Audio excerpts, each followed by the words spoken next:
8,15,000 വോട്ടാണ് തൃശ്ശൂർ കോൺസ്റ്റിറ്റ്യുവൻസി. 2014 വരുമ്പോൾ അത് 9,20,000, ഏതാണ്ട് 1,00,000 വോട്ടിൻ്റെ വ്യത്യാസം. പിന്നീട് അത് ടേൺ ഔട്ട് 2019 വരുമ്പോൾ അത് 10,00,000 വോട്ട്, ഏതാണ്ട് 1,00,000 വോട്ടിൻ്റെ വ്യത്യാസം. ഇത്തവണത്തെ അതിൻ്റെ ടേൺ ഔട്ട് എന്ന് പറയുന്നത് 10,92,574, ഏതാണ്ട് 50,000 വോട്ട് വ്യത്യാസം. ഇവിടെ എവിടെയാണ് ഒരു അട്ടിമറി ഉണ്ടാവുക എന്ന് പറയുന്നത്? 9,20,000 നിന്ന് 10,42,000 പിന്നീട് അടുത്ത തെരഞ്ഞെടുപ്പ് വരുന്ന സമയത്ത് 10,92,000 ഏതാണ്ട് 52,000 വോട്ടിൻ്റെ വ്യത്യാസമാണ് വരുന്നത്. അതിൽ മജോറിറ്റി എന്ന് പറയുന്നത് 74,687. കൂട്ടിച്ചേർക്കപ്പെട്ട മുഴുവൻ വോട്ടുകളും കൊണ്ടുപോലും കവർ ചെയ്യാൻ കഴിയാത്ത മാർജിൻ ഉണ്ടായിട്ടുണ്ടല്ലോ. പിന്നെ എന്തുകൊണ്ടാണ് അവിടെ അട്ടിമറി സാധ്യത? വിജയം അട്ടിമറിയിലൂടെ മാത്രമാണ് എന്ന ആരോപണം ഉന്നയിക്കുന്നത് എന്നാണ് BJP ചോദിക്കുന്ന ഒരു കാര്യം. ഇപ്പം അങ്ങ് നേരത്തെ പറഞ്ഞതുപോലെ അങ്ങ് ഫേസ്ബുക്കിൽ ഇതൊരു മാനിപ്പുലേറ്റഡ് വിക്ടറി ആണ് എന്ന് പറഞ്ഞപ്പോൾ ഓരോ കോൺസ്റ്റിറ്റ്യുവൻസിയും നിയമസഭാ അസംബ്ലി മണ്ഡലത്തിൻ്റെയും കണക്കുകൾ സൂചിപ്പിച്ച് ഇത് അതുകൊണ്ടല്ല സുരേഷ് ഗോപിക്ക് ഗെയിൻ ചെയ്യാൻ കഴിഞ്ഞിരിക്കുന്ന, സംഭരിക്കാൻ കഴിഞ്ഞിരിക്കുന്ന വോട്ടുകളുടെ കണക്കാണ് എന്നുള്ളതാണ് BJPയുടെ ഒരു പ്രതിരോധം എന്ന നിലയ്ക്ക് അവർ മുന്നോട്ട് വെക്കുന്നത്, അല്ലെങ്കിൽ അവരുടെ മറുപടി എന്ന നിലയ്ക്ക് മുന്നോട്ട് വെക്കുന്നത്. അതിലെന്താണ് അങ്ങയുടെ മറുപടി? മാധു പറഞ്ഞ 2014, 2019, 2024 തുടങ്ങിയ വോട്ടുകളിൽ വന്നിരിക്കുന്ന ക്രമാനുഗതമായ വർധനവുമായി ബന്ധപ്പെട്ട ഒരു ക്വസ്റ്റ്യൻ അല്ല ഇവിടെ ചർച്ച ചെയ്യപ്പെടുന്ന വിഷയം.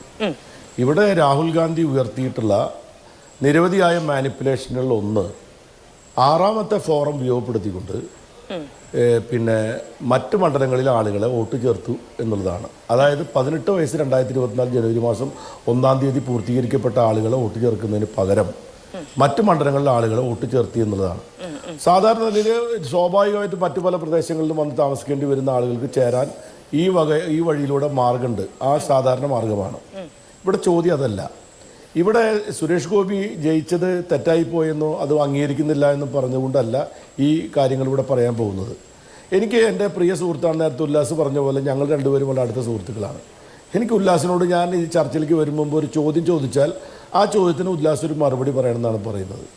അതായത് തൃശ്ശൂർ പാർലമെൻറ്റ് മണ്ഡലത്തിലേക്ക് നിങ്ങൾ ബോധപൂർവം ഫോം 6 ദുരുപയോഗം ചെയ്തുകൊണ്ട് നിങ്ങളുടെ സ്ഥാനാർത്ഥികൾ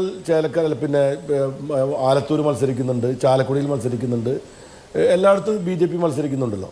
ഇപ്പോൾ സുരേഷ് ഗോപി അവിടെ നിന്ന് ഇവിടെ 11 പേര് വോട്ട് ചോദിക്കാൻ വന്നതിലൊന്നും ഞാൻ തെറ്റ് പറയില്ല. അദ്ദേഹത്തിൻ്റെ വീട്ടുകാരിവിടെ താമസിച്ചതിനെ ഞാൻ ഒരിക്കലും ചലഞ്ച് ചെയ്തിട്ടില്ല എന്ന കാര്യം സുരേഷ് ഉല്ലാസ് മനസ്സിലാക്കണം. ഞാൻ അതിനെപ്പറ്റി ഇതുവരെ പത്രക്കാരോട് പറഞ്ഞിട്ടില്ല. പക്ഷെ ഞാനോട് ചോദിക്കുന്ന ചോദ്യം, നിങ്ങൾ മറ്റു മണ്ഡലങ്ങളിൽ നിന്ന് ആളുകളെ ബോധപൂർവം ഇങ്ങോട്ടേക്ക് കൊണ്ടുവന്നിട്ടുണ്ടോ? അതായത് ഇവിടുത്തെ സ്ഥിരതാമസക്കാരല്ലാതിരിക്കെ നിങ്ങൾക്ക് വോട്ട് ചെയ്യാൻ വേണ്ടി നിങ്ങൾ മറ്റു മണ്ഡലങ്ങളിൽ നിങ്ങളുടെ സ്ഥാനാർത്ഥി ഉണ്ടായിട്ട് പോലും തൃശ്ശൂർ മണ്ഡലത്തിലേക്ക് നിങ്ങൾ ആളുകളെ ധാരാളമായി കൊണ്ടുവന്നു എന്നുള്ളത് ഒരു വസ്തുതയാണ്. അത് ഒരു വാസ്തവത്തിൽ ഇലക്ഷൻ കമ്മീഷൻ്റെ ഇലക്ഷൻ്റെ അതത് മണ്ഡലങ്ങളിലെ സ്ഥാനാർത്ഥികളെ വിജയിപ്പിക്കാൻ അതത് മണ്ഡലങ്ങളിലെ ആളുകളെ കൊണ്ട് വോട്ട് ചെയ്തുകൊണ്ടാണല്ലോ ജയിക്കേണ്ടത്.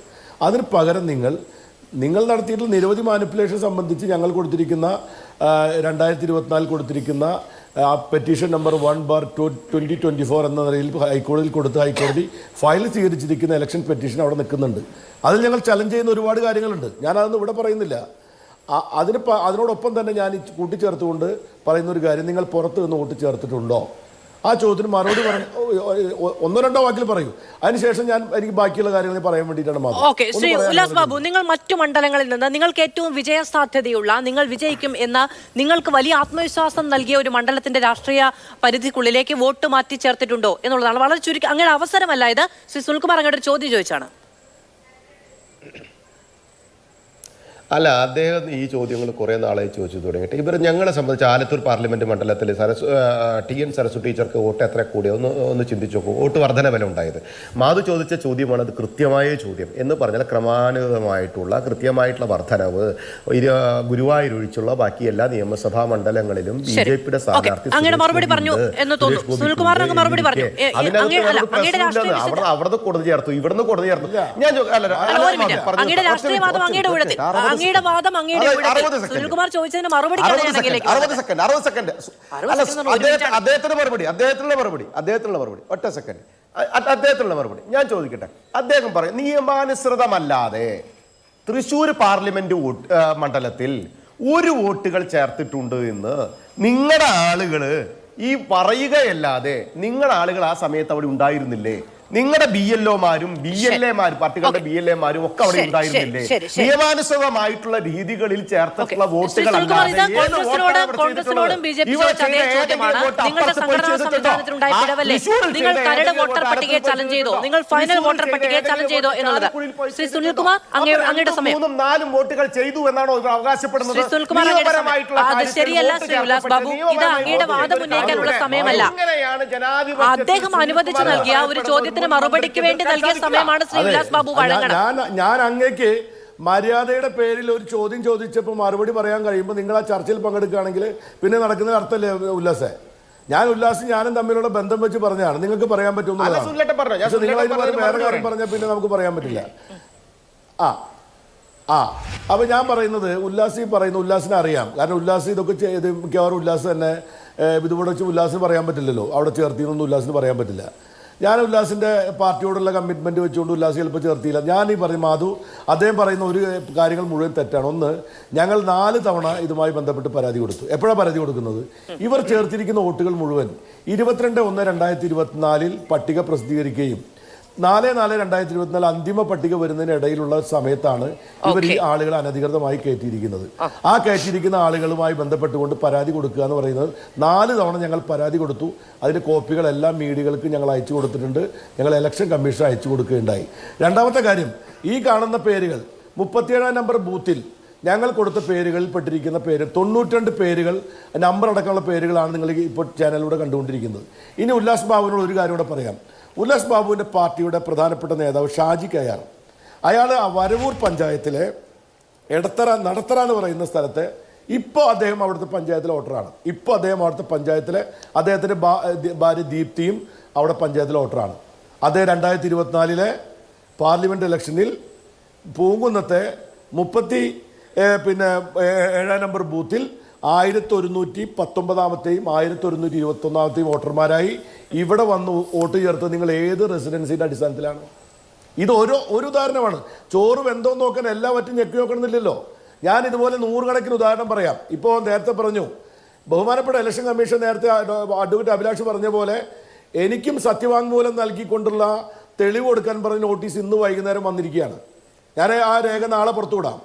ഇന്ന് ഇലക്ഷൻ കമ്മീഷൻ രാത്രി എനിക്ക് അയച്ചു തന്നിരിക്കുന്ന, വാട്സപ്പ് വഴി അയച്ചു തന്നിരിക്കുന്ന എനിക്കുള്ള നോട്ടീസ് രാഹുൽ ഗാന്ധി കൊടുത്ത പോലെ അതേപോലെ നിങ്ങൾ ഈ പറഞ്ഞ 20/3 അനുസരിച്ചുള്ള നോട്ടീസ് എനിക്ക് തന്നിരിക്കുകയാണ്. നിങ്ങൾ തെളിവ് നൽകാൻ വേണ്ടി ആവശ്യപ്പെട്ടിരിക്കുകയാണ്.